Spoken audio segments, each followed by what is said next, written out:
Hola a todos y bienvenidos a la charla de hoy. Hoy me acompaña en el programa Andrei Martyanov, autor y analista militar. Andrei, me alegra mucho volver a verte. Placer. Gracias, Glenn. Bueno, últimamente ha habido algunos desarrollos importantes, se podría decir, tanto en las líneas del frente como en la diplomacia. No es que haya habido grandes avances diplomáticos, pero al menos ha habido algunos movimientos, se podría decir. Es un poco confuso lo que está ocurriendo en Estambul. Además, ahora vemos que J.D. Vance ha declarado que las negociaciones parecen haber llegado a un punto muerto. También aprovechó para decir, esta no es nuestra guerra, señalando que forma parte del movimiento America First. Y Trump acaba de terminar su llamada telefónica de 2 horas con Putin. ¿Qué opinas de todos estos acontecimientos?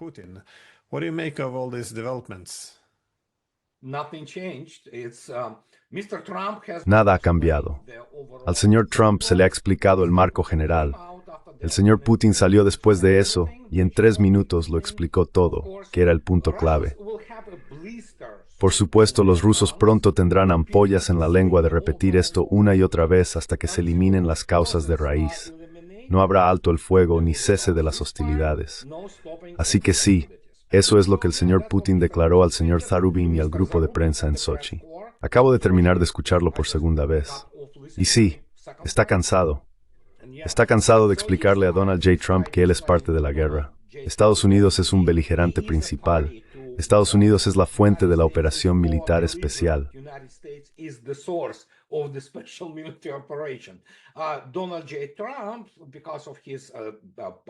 Donald J. Trump, debido a los rasgos básicos de su carácter, el narcisismo siendo uno de los principales, no puede simplemente dejarlo así. Se autoproclama pacificador y todo eso. Pero sí, J.D. Vance tiene razón. Es un callejón sin salida. Todo gira en torno a las formas, los protocolos y el teatro, mientras que en realidad, justo esta mañana, la administración militar de la región de Sumy, que es ucraniana, declaró la evacuación forzosa de los 202 asentamientos allí. Y esto es simplemente, hay que decir sin embargo que leo el Express, el periódico británico. Ya sabes, los británicos son excelentes militares.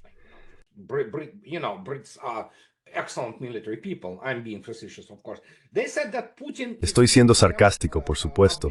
Dijeron que mantienen a Putin en la ignorancia, que Rusia ya ha perdido 1 millón de personas y que está perdiendo gravemente. Así que bueno, ya sabes, ese es el mundo en el que vive el señor Trump. Pero ese no es el punto principal. Eso es lo que mucha gente no entiende. El acontecimiento principal no es esta llamada telefónica. Sabemos de qué trata esta llamada. Sabemos cómo Trump intenta salvar su... Bueno, quiero decir, no tiene otra reputación que la de ser un saco de aire caliente. Pero fue la declaración del señor Peskov esta mañana la que dijo que no se está trabajando en organizar ninguna reunión entre Trump y Putin y que no hay ninguna reunión prevista. Eso es lo principal.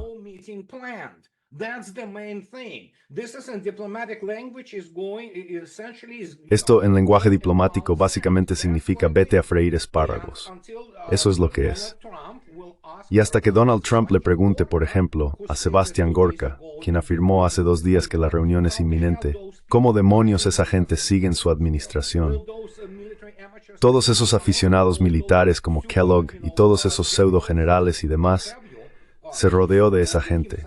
Con la excepción de personas como Tulsi Gabbard y Kash Patel, que obviamente están centrados principalmente en asuntos internos de Estados Unidos, su equipo de política exterior, con la excepción del señor Witkoff, a quien se describe correctamente como un osito de peluche. Es un buen tipo.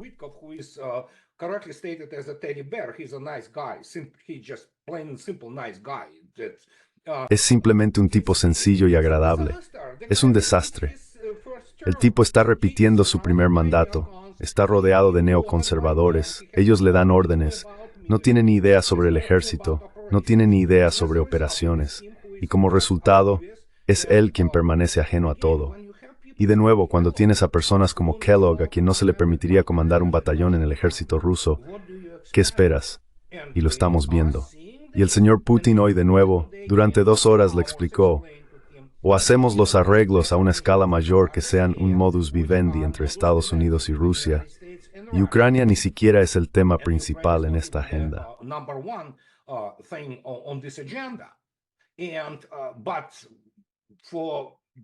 Pero para Donald J. Trump, siempre es importante presentarse como lo hacía durante 15 años en el programa The Apprentice, el tipo que está al mando, el tipo que dirige y da órdenes a los demás. Bueno, en realidad, él representa el lado beligerante. Representa al enemigo de Rusia y del pueblo ruso. Y los rusos han estado repitiendo esto sin parar. Y es lo mismo que Putin acaba de repetir literalmente hace unos 40 minutos. Salió y dijo, bueno, no exactamente así, por supuesto, hemos en nuestros. Remove root causes, then we'll talk. ¿Qué opinas de esto? Sin embargo, estoy de acuerdo en lo de que se rodea de neoconservadores. Durante la campaña electoral, en muchos momentos identificó esto como el principal defecto de su primera administración, y parece que lo está repitiendo. Así que no lo sé. Sin embargo, he escuchado una interpretación diferente de esto. La dinámica Kellogg contra Witkoff. ¿Por qué están haciendo una diplomacia paralela si son tan diferentes? Están adoptando posturas muy distintas.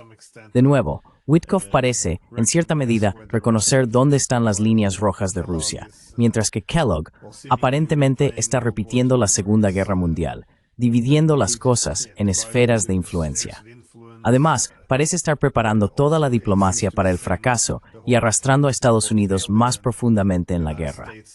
Pero, ¿es esto una táctica de poli bueno, poli malo? ¿O Trump simplemente ha perdido el control de su administración?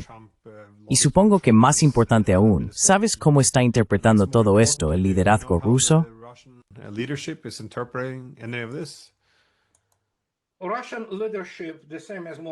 El liderazgo ruso, al igual que la mayoría de los rusos que de una forma u otra se dedican al análisis militar político, saben quién es Trump. Escucha, lo sabemos. Hay excelentes psicólogos del FSB y del SUR que trabajan para el gobierno ruso. Saben quién es el señor Trump. Sí, intenta hacer el papel de poli malo, poli bueno, pero eso es porque es ignorante. Y ese es el punto. Kellogg es ignorante, es incompetente militarmente. No hay generales estadounidenses que sean competentes militarmente. Perdieron todas sus guerras, no saben cómo luchar en una guerra real. Y el hecho es que ni siquiera conocen la historia real. La historia de la Segunda Guerra Mundial para el ejército de Estados Unidos fue escrita por personas como Halder, Hauser, ya sabes, y de esa índole, Manstein. Así que, ¿qué esperas? Viven en un mundo de fantasía.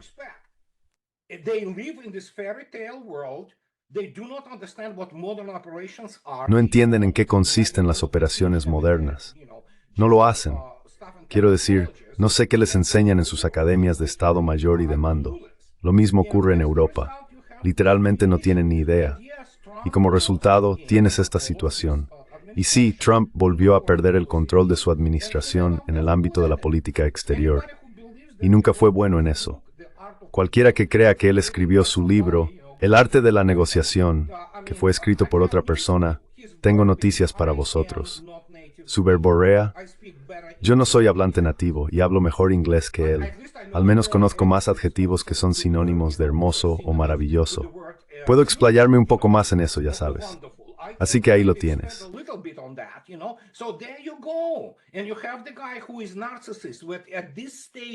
Y tienes a un tipo que es un narcisista en esta etapa de su vida, se está haciendo mayor, tiene ya sabes qué, 80 años ahora o algo así. Sí, eso empieza a afectar a tu carácter. Y esta característica no es un error, es una característica, sale a la superficie. ¿Sabes? Por eso es inconsistente. Es, a todos los efectos, esquizofrénico. Lo que mucha gente no entiende es que, literalmente, hace 2 semanas salió e insultó a 27 millones de soviéticos que murieron destruyendo la cruzada nazi europea contra los pueblos eslavos, básicamente. No entiende lo que está haciendo.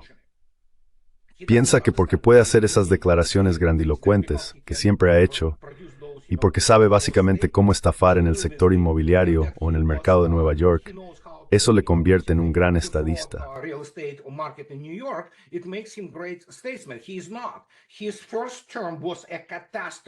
No lo es. Su primer mandato fue una catástrofe. Fue durante su primer mandato. Él mismo lo dijo, cito, empecé a entregar, ya sabes, javelins y cosas de este tipo a Ucrania.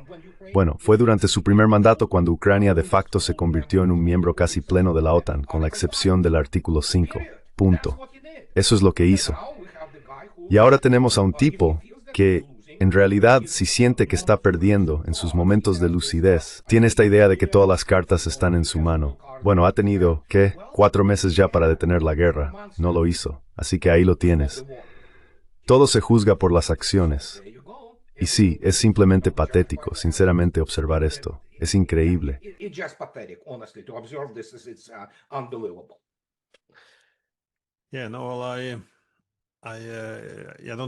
Sí, Noel. Realmente no estoy de acuerdo con la afirmación de J.D. Vance de que esta no es nuestra guerra. Creo que, obviamente, desde que se impulsó la expansión de la OTAN, al menos desde 2004, el derrocamiento del gobierno, esta colaboración de la CIA con los servicios de inteligencia desde el día después del golpe. Quiero decir, Estados Unidos ha estado muy implicado en esta guerra desde que estalló en 2014. Así que decir ahora simplemente, bueno, no es nuestra, no resulta creíble. Dicho esto, el argumento de Witkoff de que las negociaciones podrían haber llegado a un punto muerto, lamentablemente parece ser el caso. Pero, ¿alguna vez hubo alguna esperanza? Porque las partes parecen estar demasiado alejadas, ¿no?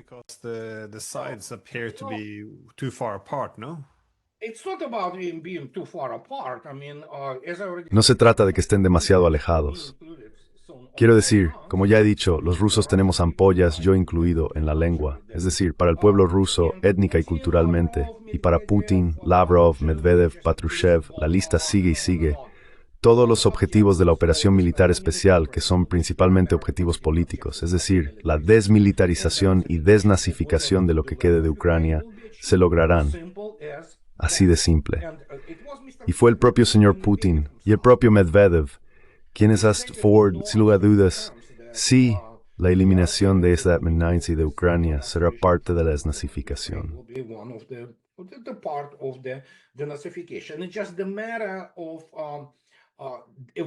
Es solo una cuestión de la evolución de sus objetivos, especialmente después de que Boris Johnson, en nombre de la administración Biden, saboteó las conversaciones de Estambul en abril de 2022. En ese momento se trató de la desmilitarización de la OTAN, porque la OTAN se convirtió en un participante de pleno derecho en todo este asunto, y ahora los rusos están desmilitarizando a la OTAN, y en realidad les está yendo muy bien. Así que, ¿qué puedo decir? Quiero decir, Joe, en línea con 1954, la diplomacia es la continuación de la guerra por otros medios. Es así de simple. Y solo el campo de batalla, solo la economía real, solo las industrias reales deciden la cuestión. Punto. Siempre ha sido así, sigue siéndolo y así seguirá. Y cualquiera que piense lo contrario, como Trump, es muy locuaz, ¿sabes? A pesar de que tiene un vocabulario muy limitado, es muy locuaz.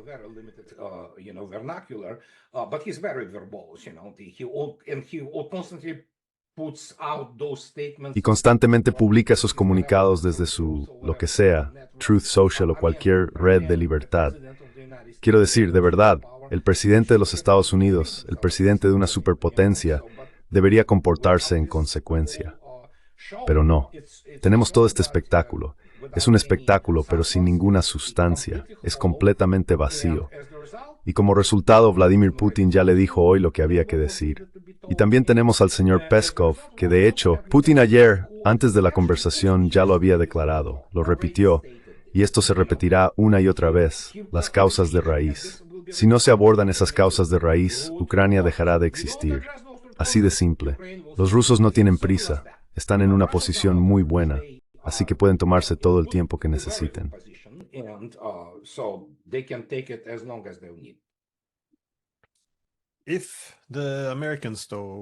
Si los estadounidenses, sin embargo, fueran capaces, según crees, de presionar a los ucranianos retirando el apoyo en armas, logística e inteligencia, y presionando a los ucranianos para que en efecto dijeran, bueno, tenéis que restaurar vuestra neutralidad y aceptar la pérdida de territorio, y con el colapso de las líneas del frente, los ucranianos se verían obligados a ceder.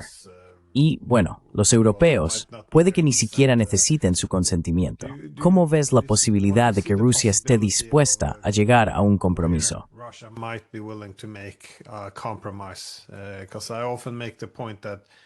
Porque a menudo señalo que Moscú podría mostrar cierta flexibilidad en cuanto a dónde se trazan las fronteras administrativas de las 4 nuevas regiones, dado que no controlan todos los territorios.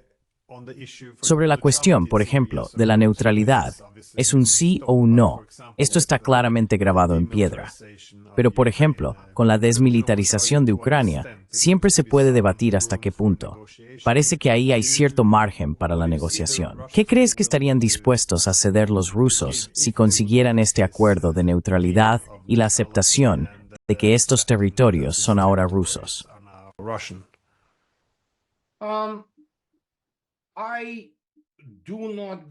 No creo que nadie en el Consejo de Seguridad ruso crea ni por un segundo que se pueda llegar a un acuerdo con Occidente en su conjunto, incluidos los Estados Unidos. He dejado constancia durante la última, ya la segunda década, de que Estados Unidos es un país incapaz de cumplir acuerdos. Eso significa que, firmes lo que firmes, ya sabes, lo mismo ocurre con Europa. Recuerda al señor Hollande, ya sabes, a la señora Merkel, ya sabes, es una mentira. Siempre ha sido una mentira. Y por tanto, los rusos no son idiotas. Aprendieron la lección, que por cierto la prueba está en los hechos. Los rusos han terminado con Europa, por ejemplo. Han dado la espalda y se están orientando hacia el este, y con mucho éxito además.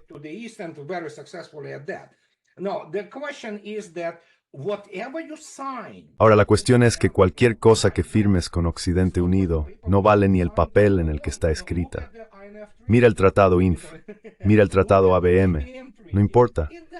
Quiero decir, en este caso, el acuerdo se está llevando a cabo, mientras hablamos, al más puro estilo Al Capone, que es, por supuesto, que con una buena palabra y una pistola se puede llegar mucho más lejos que solo con una buena palabra. Así que la idea detrás de esto, y esto no es realmente un secreto, es la completa desmilitarización de la OTAN y el eventual colapso de la OTAN, donde Rusia establecerá relaciones bilaterales, no con alguna UE, no con alguna OTAN, sino que la OTAN tiene que dejar de existir.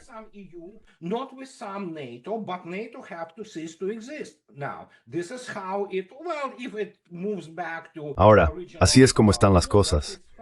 Bueno, si se vuelve a las fronteras originales, eso también les parece bien a los rusos.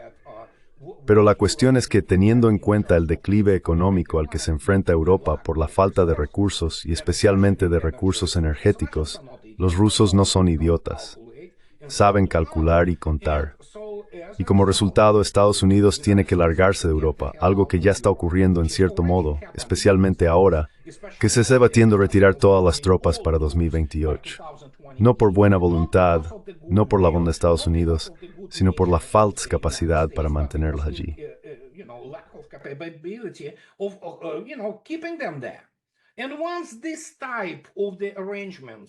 Y una vez que se establece este tipo de acuerdo, entonces los rusos dicen, sí, firmemos algo, y luego se firmará. Después de eso, cualquier tipo de transgresión de esas líneas rojas provocará su respuesta adecuada, incluyendo su... ¿qué? Tengamos en cuenta, lo repito hasta la saciedad, Occidente en su conjunto perdió la carrera armamentística.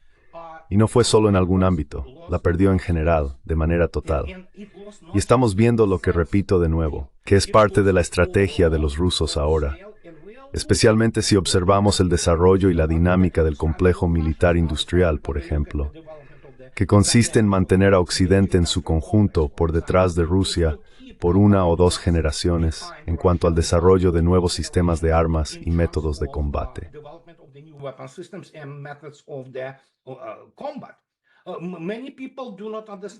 Mucha gente no entiende lo que se ha dicho desde el principio, no solo por mí, sino también por mis amigos que son altos oficiales, coroneles y otros, de la organización siria. Ellos afirmaron que la operación militar especial no se trata solo de, ya sabes, básicamente eliminar a Ucrania y su régimen nazi y derrotar a Occidente. Se trata de construir lo que está haciendo el general Gerasimov, jefe del Estado Mayor General. Está moldeando las Fuerzas Armadas rusas para que sean las mejores Fuerzas Armadas más allá de 2015. y de hecho lo están logrando de manera brillante. Así que es el factor torrente en el campo convencional el que empieza a desempeñar un papel.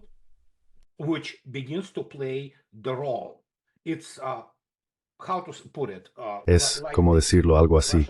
Los rusos no quieren hacerlo, no lo van a hacer, pero tienen esta arma que por supuesto conocemos.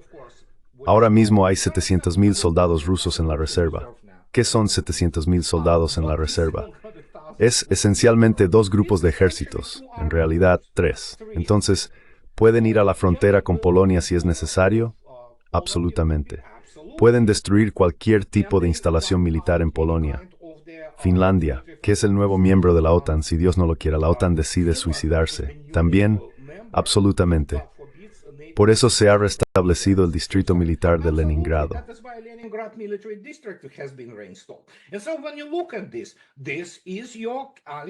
Y así, cuando miras esto, es el principio de Al Capone. Una palabra amable y una pistola. ¿Sabes qué? Puedes llegar mucho más lejos con eso. Absolutamente. Porque los rusos aprendieron la lección desde los años 90. Los rusos fueron tratados como personas de segunda clase, como subhumanos, y siempre se les ha tratado con desprecio. Y cada vez que los rusos planteaban alguna cuestión sobre sus acuerdos de seguridad, se trataba como, oh sí, ya sabes, son unos perdedores. Y cuanto más dispuestos estaban los rusos a llegar a un compromiso, más se ve como una de las toys you. And here we are today. Yeah, and I remember George Kennan, he wrote and said Recuerdo a George Kennan. Escribió y dijo mucho en los años 90 sobre los peligros de tratar a Rusia con demasiado desprecio, que esto alimentaría el resentimiento y el conflicto en el futuro. Pero dado eso, citando a Francia, las negociaciones empiezan a avanzar. En ausencia de eso, si tampoco hay una capitulación, ¿dónde se detendrá Rusia en términos de territorio? ¿Crees, de nuevo, que está limitado hasta dónde quieren llegar los rusos, pero ves posible que avancen más al oeste de Gerson? going further west than Kherson? Yeah, possible. Sí, es posible. Definitivamente es uno de los planes de contingencia. Y por eso el ejército y las Fuerzas Armadas de Estados Unidos están realmente temblando de miedo porque ya han sido humillados con toda esta planificación operativa que fue, quiero decir, eso fue increíble en términos militares. El jefe de NORAD, ¿cómo se llama? No lo recuerdo.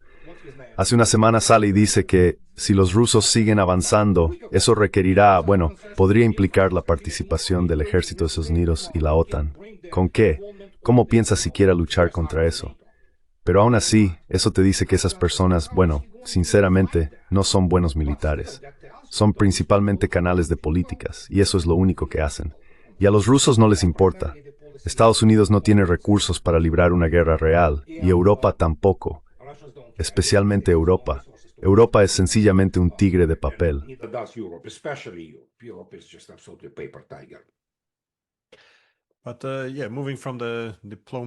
Pero sí, pasando de la diplomacia o el fracaso de la diplomacia al propio campo de batalla, parece que últimamente ha habido grandes movimientos, especialmente al sur de Konstantinovka. Y sí, algunos avances importantes. Los ucranianos no parecen ser capaces de estabilizar las líneas del frente, y los rusos parecen haber entrado más o menos en un espacio operativo muy amplio, donde pueden o bien cortar hacia el oeste y formar una bolsa alrededor de Pokrovsk, o avanzar hacia el oeste y rodear un territorio enorme, o simplemente avanzar más al norte. Y de nuevo, hay muchas catástrofes potenciales que podrían estar desarrollándose para el lado ucraniano. Y luego, por supuesto, esto es solo en esa dirección. Ahora se ve que la presión aumenta en toda la línea del frente, lo que quizá explique por qué los europeos, que hasta hace poco eran muy desdeñosos incluso con un alto el fuego, ahora están pidiendo un alto el fuego explícito e incondicional de 30 días sin discutir ningún acuerdo político. Pero, ¿hacia dónde crees que se dirige ahora el campo de batalla? Porque, de nuevo, no tienes el plan de batalla del ejército ruso. Pero tú, bueno, eres analista militar, lees los mapas. ¿Qué crees que está ocurriendo?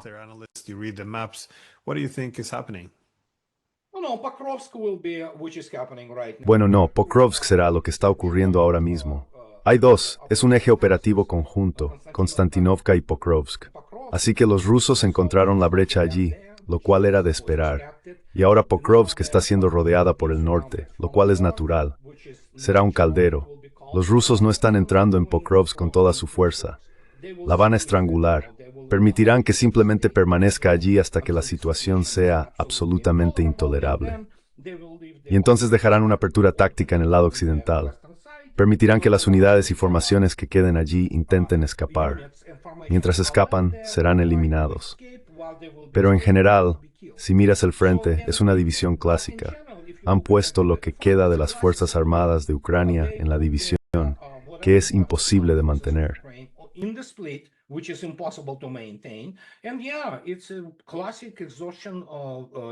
Y sí, es una estrategia clásica de desgaste. Y los rusos no tienen prisa. No quieren...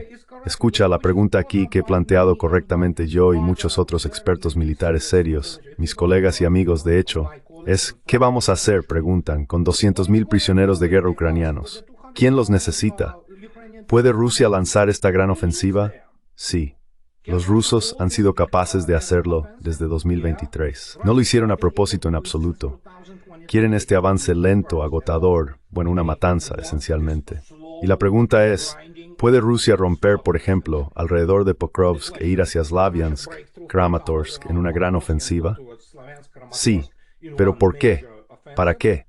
¿Para quedarse con 150.000 o 200.000 prisioneros de guerra? ¿Qué vas a hacer con ellos? Ese es el problema.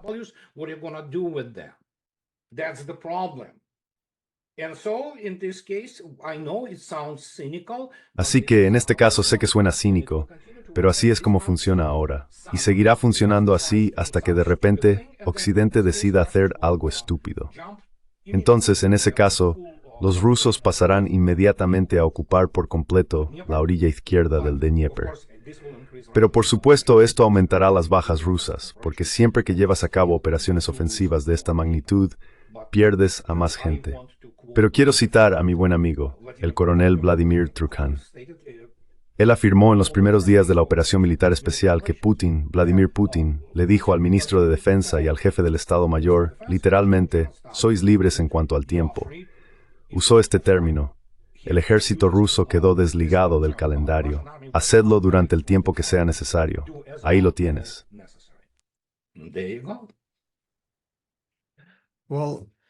Bueno, por supuesto no ocurre solo en la región de Donetsk. También Sumy y Yarkov. También surgió en Kherson.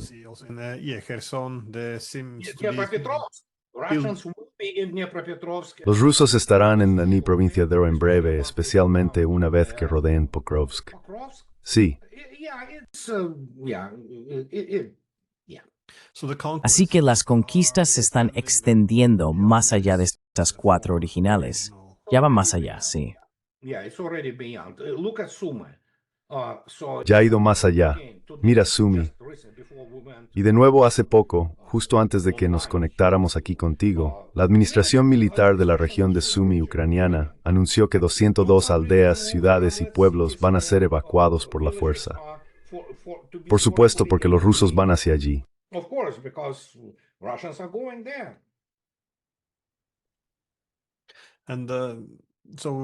Entonces, ¿crees que estas nuevas conquistas están destinadas a ser incorporadas a la Federación Rusa como una especie de zona de amortiguamiento o se utilizarán en negociaciones como moneda de cambio, supongo, para obtener el resto de las cuatro regiones originales que Rusia anexionó?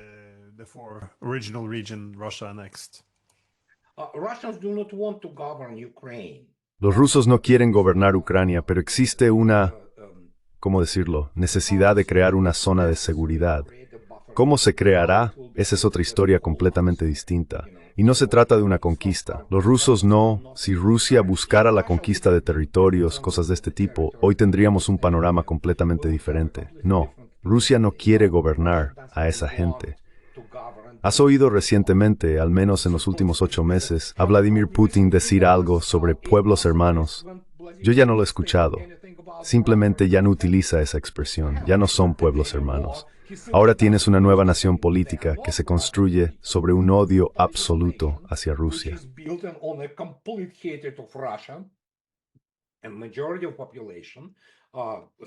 Y la mayoría de la población, no sé cuán grande, pero la mayoría, aborrece a los rusos. No soportan a los rusos.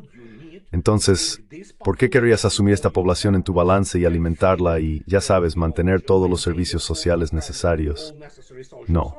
Básicamente, y de nuevo entiendo que habrá personas sensibles que dirán, ¡ay Dios! ¿De qué está hablando? Bueno, este plan Marginto, la industria ucraniana está prácticamente destruida a estas alturas. Con la excepción, algothicers de sector energético, no matter meaning mängden necessiten en he, bertbjerg duntutter substansi. Amount of energy to maintain some kind of the livelihood. It's going to be agricultural country, agrarian country. Va a ser un país agrícola, un país agrario. Si quieres llamarlo el plan Morgenthau, pues así será. Rusia nunca volverá a cometer este error tan idiota, especialmente el que vino con el señor Yushchenko, que empezó a mover y desarrollar Ucrania, su antiguo, ya sabes, feudo, por así decirlo, como primer secretario del Partido Comunista de Ucrania, cuando en realidad era étnicamente ruso de la región de los Urales. Siempre fue parcial. Primero, porque básicamente hundió esa república en sangre, hasta tal punto que Stalin le dijo, le llamó tont.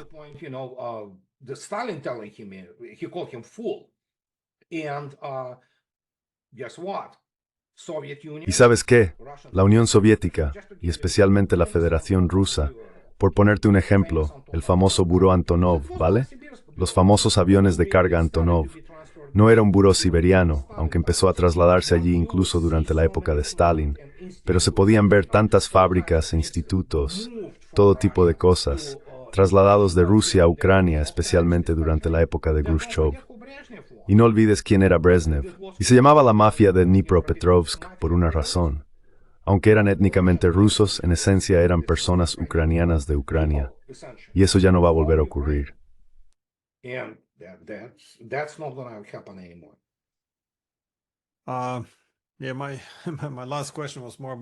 Mi última pregunta era más sobre las tácticas en el campo de batalla, porque los drones realmente han limitado la capacidad de avanzar significativamente. ¿O crees que esto solo ocurre a lo largo de las líneas del frente actuales? Yo asumía que ninguno de los dos bandos podría moverse demasiado rápido, pero supongo que mi opinión ha ido cambiando un poco en los últimos días al ver cómo caen una ciudad tras otra. Esta también Ruhrkorns te gafa majetud por arquitecturen through the seas.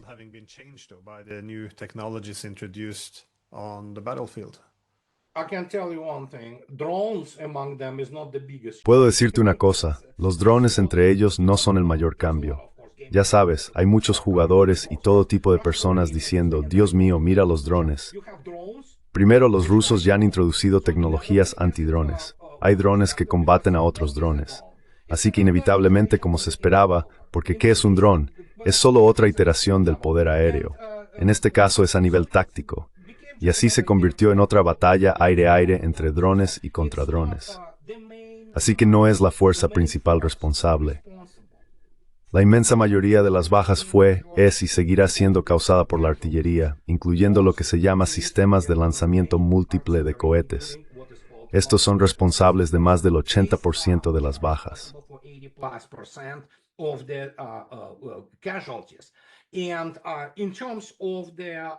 Y en cuanto a las fuerzas blindadas, no van a ninguna parte.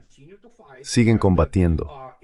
Es solo que en este caso concreto, las realidades de sus puntos especialmente fuertes y la forma en que están configuradas sus líneas defensivas. Primero, los ucranianos ya no tienen más tanques. Quiero decir, tienen algunos, pero ya casi no hay batallas de tanque contra tanque. Todavía tienen Bradleys y hoy, creo que justo hoy, según los últimos datos, los rusos han destruido 2 Leopard, junto con varios Bradleys. Pero eso es todo. No se parece en nada a lo que fue en 2022 o 2023. Así que, aunque los drones son realmente eficaces y generan imágenes impresionantes, la realidad sobre el terreno es sencilla.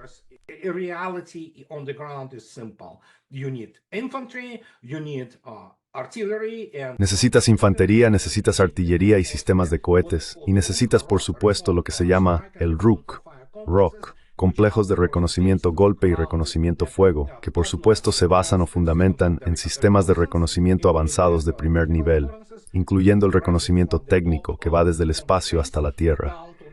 Y estamos viendo, sí, es la guerra del siglo XXI, es fuertemente centrada en la red. Y los rusos, básicamente, ya sabes, la están manteniendo. Y sí, los drones realmente han... Sí, suena horrible, pero mira esto, tienes un dron. Bien, ¿a cuántas personas puedes matar con un dron? La mayoría de las veces es casi individual, a menos que, por supuesto, entres en un refugio. Entonces, teóricamente puedes volar, ya sabes, a 2 o 3 personas que se esconden allí, principalmente en el lado ucraniano.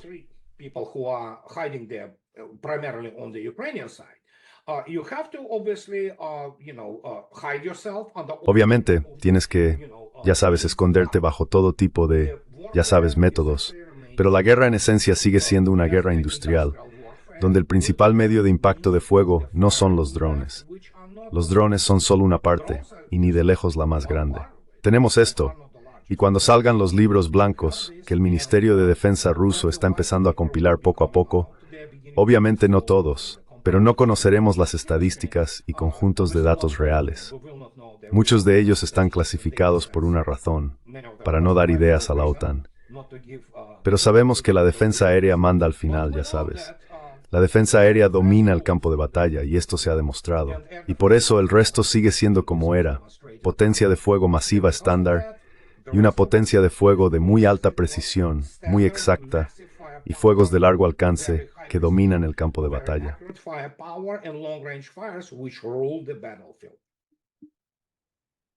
Well, Andrei Martyanov, thank you as always for your insights. Bueno, Andrei Martyanov, gracias, como siempre, por tus opiniones. Es muy deprimente ver que esta guerra sigue en curso, pero espero que haya algunos cambios, de todos modos. Así que gracias de There nuevo. will be some more changes though, so thanks again. Placer.